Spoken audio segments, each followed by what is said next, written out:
एकदम मजबूर माणसाची अवस्था कशी असते ती तुम्हाला सांगतो का. आता पुण्यामध्ये आहे मी आणि माझी गाडी पकडली, आम्ही ट्रिपल सीट होतो बरोबर आहे, फाईन मारला आणि 1000 रुपयाचा फाईन ट्रिपल सीटला मारला बरं का. आणि त्यानंतर साहेबांनी माझ्याकडून लायसन घेतलं, म्हणजे लायसन पण दाखव. मी साहेबांच्या हातात लायसन दिलं, साहेबांनी लायसन खिशात घातलं, साहेब निघाले. आणि मग मी बघितलं थोडं सर्च करून का लायसन जमा कधी होतं. जेव्हा लई क्रिटिकल सिच्युएशन असेल ना, म्हणजे तुम्ही काहीतरी वेगळंच करताय, तेव्हा ते लायसन जमा करून घेतलं जातं. आता साहेबांनी लायसन जमा केलं तर ठीक होतं, एक सामान्य माणूस आहे. मग आपली परिस्थिती काय असते मजबुरीने, आपण त्यांच्या मागं पळतो. भाई मी आता कंप्लीट आहे ना 2-2.5 किलोमीटर चक्कर साहेब मागं पळत चाललोय. साहेब साहेब माझी मजबुरी, साहेब परिस्थिती आहे, आपल्या गरीबांचं गाणं ते नाही का. मग साहेब आहे ना भाई मला माणसासारखं ट्रीटच करत नव्हते. म्हणजे मी डायरेक्ट असं भीक मागतोय आणि साहेब डायरेक्ट चालताय.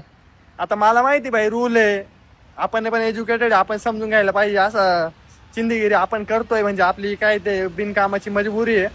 पण भाई आपण माणूस नाही या सिच्युएशनला, आणि साहेब असे पळताय. यानंतर मी परत लय जास्त विचार केला, आणि कधी विचार केला भाई लाईफमध्ये म्हणजे आपण लोकसेवा करतो आणि सेवेमध्ये ना जो तळतळाट आहे ना आत्ता लागलाय माझा, तो तळतळाट पण लागतो बरं का.